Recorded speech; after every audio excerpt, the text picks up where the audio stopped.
Bharatiya Janata party Maharashtra प्रदेशाध्यक्ष रवींद्र चव्हाण यांच्या स्वाक्षरीने आगामी स्थानिक स्वराज्य संस्था सार्वत्रिक निवडणूक 2025च्या पार्श्वभूमीवर ठाणे महानगरपालिकेसाठी निवडणूक प्रभारी म्हणून कोकण पदवीधर मतदारसंघाचे आमदार ॲडव्होकेट निरंजन डावखरे यांची अधिकृत नियुक्ती करण्यात आली आहे.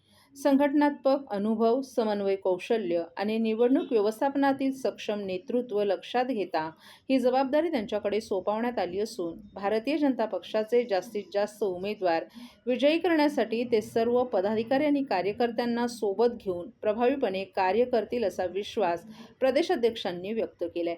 या नियुक्तीमुळे ठाणे शहरातील निवडणूक तयारीला निश्चितच अधिक बळ मिळणार असून संघटनात्मक शिस्त, नियोजन आणि एकजूट यांच्या माध्यमातून पक्षाची ताकद अधिक भक्कम होईल अशी अपेक्षाही व्यक्त करण्यात येते.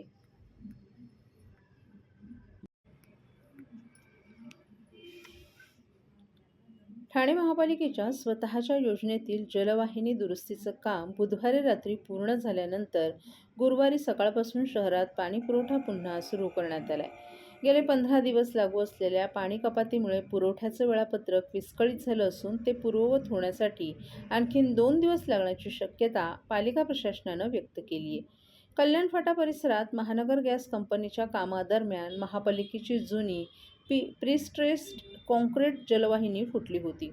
ही जलवाहिनी जुनी असल्यानं दुरुस्तीसाठी 5 दिवस लागले. मात्र दुरुस्ती पूर्ण झाल्यानंतर पाणी पुरवठा सुरू करता जलवाहिनी आणखीन 3 ठिकाणी फुटल्याचंही निदर्शनास आलं. त्यामुळे पालिकेनं 19 डिसेंबरपर्यंत 50% पाणी कपात लागू करत पुन्हा दुरुस्तीचं काम हाती घेतलं. या कालावधीत शहरात तीव्र पाणी टंचाई निर्माण झाली. अनेक गृहसंकुलांच्या टाक्या रिकाम्या झाल्या तर महापालिकेच्या साठवण टाक्यांमधील पाणी साठाही कमी झाला. ठाणे शहर आणि घोडबंदर परिसरात टँकरच्या मागणीत मोठी वाढ झाली. काही ठिकाणी पालिकेकडून टँकरद्वारे पाणीपुरवठा करण्यात आला असला तरी मागणीच्या तुलनेत टँकर अपुरे पडले. खासगी टँकर चालकांकडून 10,000 लिटर पाण्यासाठी 3,000 रुपयांपेक्षा अधिक तर काही ठिकाणी 8,000 ते 9,000 रुपयांची मागणी होत असल्याच्या तक्रारी नागरिकांनी केल्या. दरम्यान जलवाहिनीची दुरुस्ती दिवसरात्र पालिकेच्या पथकांकडून सुरू होती. अखेर काम पूर्ण झाल्यानंतर शहरात पाणीपुरवठा सुरू करण्यात आला. मात्र अनेक संकुलांच्या तसंच महापालिकेच्या साठवण टाक्या रिकाम्या असल्यानं त्या भरून पुरवठ्याचं वेळापत्रक पूर्ववत होण्यासाठी आणखी 2 दिवस लागण्याची शक्यता आहे.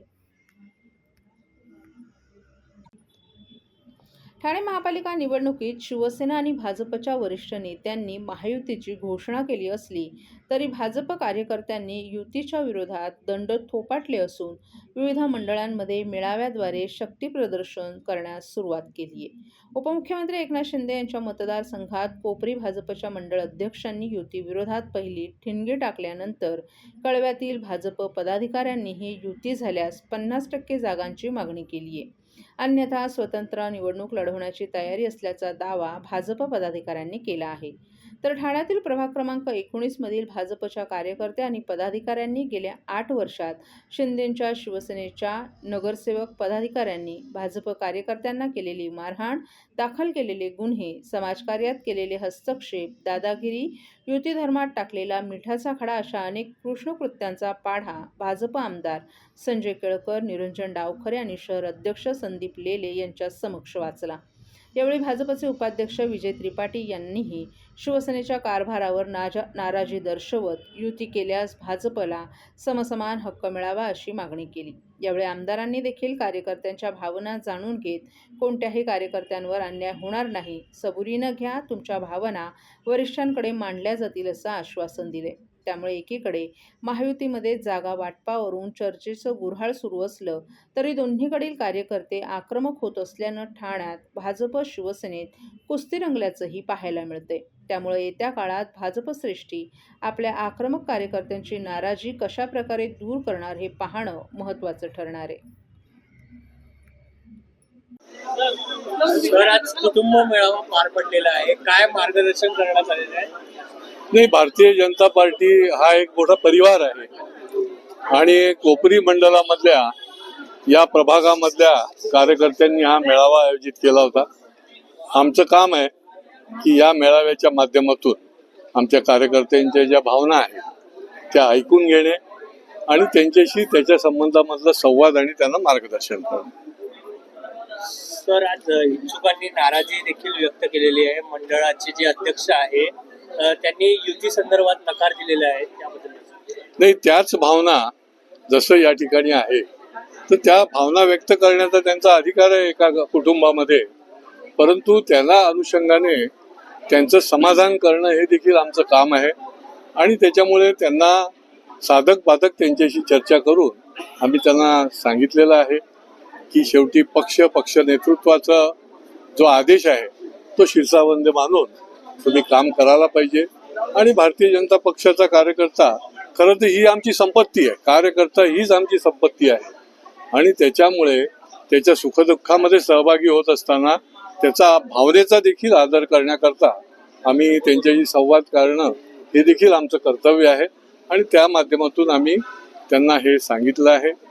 आणि ज्या ज्या पक्षाचे आदेश असतील त्याच्याप्रमाणे ते काम करण्यासाठी कटिबद्ध असतात. सर्व नागरिकांना आवाहन करण्यात येत आहे की सध्या डासांमार्फत पसरणाऱ्या डेंग्यू या आजाराचा प्रसार रोखण्यासाठी प्रत्येकाने पुढीलप्रमाणे कार्यवाही करावी. डेंग्यू आजार एडिस इजिप्ती हा डास चावल्याने होतो. या डासांची पैदास साचलेल्या किंवा साचवलेल्या स्वच्छ पाण्यामध्ये होते. 8 दिवसांपेक्षा जास्त दिवस पाणी उघडे व साचून राहिल्यास त्यात डास अंडी घालतात. अंड्यांच्या अळ्या तयार होऊन पुढे डास तयार होतात. यासाठी आपल्या घरातील पाणीसाठे उदाहरणार्थ बॅरल्स, पिंपे, टाक्या, हौद, रांजणे इत्यादी दर आठवड्याला रिकामे करून घासून पुसून कोरडे करून पुन्हा भरावे. 1 दिवस कोरडा दिवस म्हणून पाळावा.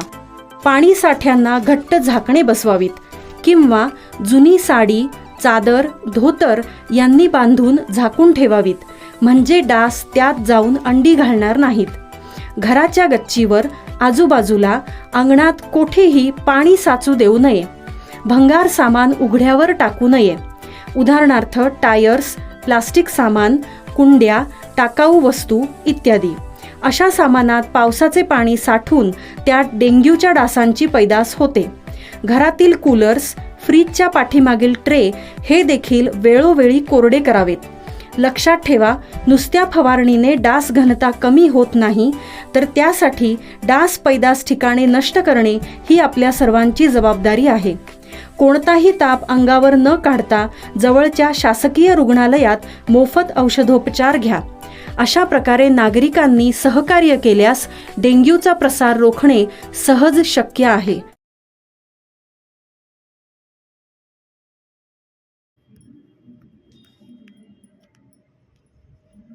भाईंदरपाडा येथील सर्वधर्मीय स्मशानभूमी हरवली आहे. 10 वर्षांपासून ही स्मशानभूमी बांधण्यासाठी ठाणे महापालिकेनं हालचाली सुरू केल्या, परंतु अद्याप त्याचं कामही सुरू झालं नाही. त्यामुळे घोडबंदर भागात राहणाऱ्या नागरिकांची मोठी गैरसोय होत असून त्यांना अंत्यसंस्कारासाठी दूरवर जावं लागत आहे. महापालिका प्रशासनानं या स्मशानभूमीची एक वीटही अद्याप रचली नाही. त्यामुळे स्थानिकांमध्ये मोठा असंतोष असून लवकरात लवकर त्याचं काम सुरू करावं, अन्यथा मोठं आंदोलन उभारू असा इशारा शिवसेनेनं दिला आहे. शिवसेना उद्धव बाळासाहेब ठाकरे पक्षाचे नेते आणि खासदार राजन विचारे यांनी या संदर्भात मुख्यमंत्री देवेंद्र फडणवीस यांना पत्रही पाठवले. संयुक्त स्मशानभूमी बांधण्याचा महत्त्वपूर्ण निर्णय 2016 मध्ये पालिकेनं घेतला. त्यास राज्य सरकारनं देखील परवानगी दिली, परंतु अद्याप त्याचं बांधकाम झालं नाही. भाईंदरपाडा येथील 25,000 चौरस मीटर जागेवर ही सर्वधर्मीय स्मशानभूमी बांधण्यात येणार होती. त्याशिवाय या परिसरात बाग, बगीचा, पार्किंग अशा सुविधा देखील देण्यात येणार होत्या, परंतु या सर्व गोष्टी अद्याप कागदावरच आहेत. 2021 मध्ये बालाजी एंटरप्राइजेसनं TDRच्या बदल्यात ही स्मशानभूमी बांधण्याची तयारी दर्शवली होती. तशी परवानगी देखील ठाणे महापालिकेनं दिली होती. बालाजी एंटरप्राइजेसनं स्मशानभूमी विकसित करण्याऐवजी TDR ढापला. स्मशानभूमी बांधलीच नाही. ख्रिश्चन समाजाचे मेलविन फर्नांडिस यांनी मुंबई हायकोर्टात पालिकेच्या विरोधात याचिकाही दाखल केली. न्यायालयानं ठाणे महापालिकेला 3 आठवड्याच्या आत प्रतिज्ञापत्र सादर करून सत्यस्थिती सांगावी असे आदेश 25 नोव्हेंबर रोजी दिले, परंतु आजतागायत हे प्रतिज्ञापत्रही सादर केलं नाही. ठाण्याच्या घोडबंदर भागात हिंदू, ख्रिश्चन, ज्यू, मुस्लिम, लिंगायत अशा विविध धर्मियांचे आणि समाजाचे लोक राहतात. तिथे मोठमोठे टॉवर्स उभारले जात आहेत. वीज, पाणी, रस्ते आणि वाहतूक या सुविधांबरोबरच स्मशानभूमी ही देखील महत्त्वाची गरज आहे. त्याकडेच महापालिका दुर्लक्ष करीत असेल तर नेमका विकास कोणासाठी करायचा, असा संतप्त सवाल शिवसेनेचे नेते माजी खासदार राजन विचारे यांनी उपस्थित केलाय.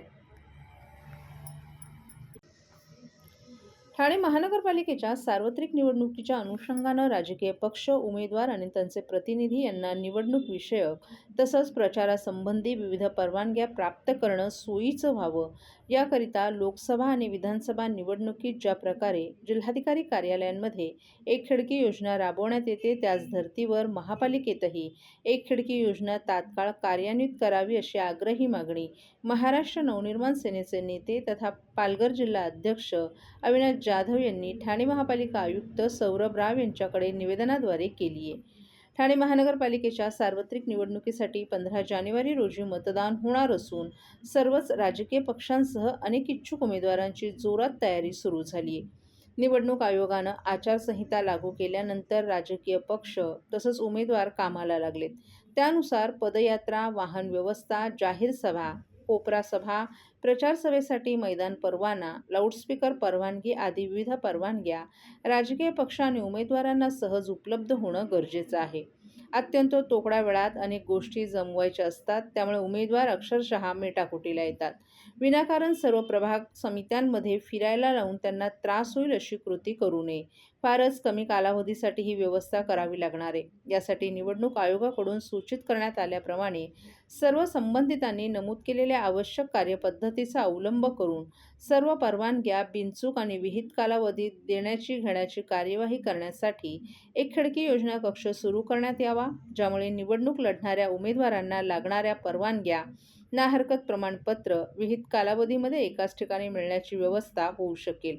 प्रशासनानं इंग्रजकालीन कार्यपद्धतीचा त्याग करून उमेदवारांना सोयीचं होईल अशा पद्धतीचा अवलंब करावा, अशी अपेक्षा मनसेनं व्यक्त केली आहे.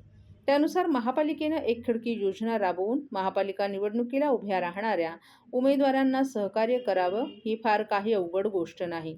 प्रशासनाने आमच्या मागणीचा सकारात्मक दृष्टीनं विचार करून एक खिडकी योजना तात्काळ कार्यान्वित करावी, अशी मागणी निवेदनाद्वारे मनसे नेते अविनाश जाधव यांनी केली आहे. आज आम्ही महापालिकेच्या आयुक्तांची भेट घेतलेली आहे आणि त्याच्या मागचं कारण असं आहे की तुम्हाला सगळ्यांना माहिती आहे की निवडणुकीची प्रक्रिया सुरू झालेली आहे आणि अनेक इच्छुक उमेदवारांना NOCs घेण्यासाठी विविध प्रभाग समितीमध्ये फिरावं लागतं. तो आम्ही त्यांना विनंती केलेली आहे की सर्वच प्रभाग समितीच्या NOCs एकाच जागी मिळाव्या, एक खिडकी योजनेची सुरुवात करावी. सो आज आम्ही त्यांना मागणी केली होती की एक खिडकी योजना ही सुरुवात ठाणे महानगरपालिकेत त्याची सुरुवात व्हावी. आयुक्तांनी तात्काळ त्या गोष्टीला मान्यता दिली आणि उद्यापासून ठाण्यातल्या जेवढ्या परवानग्या, जेवढ्या इच्छुक उमेदवारांना लागणाऱ्या परवानग्या आहेत त्या एकाच जागी मिळतील, त्याची घोषणा ते आज संध्याकाळपर्यंत करतील.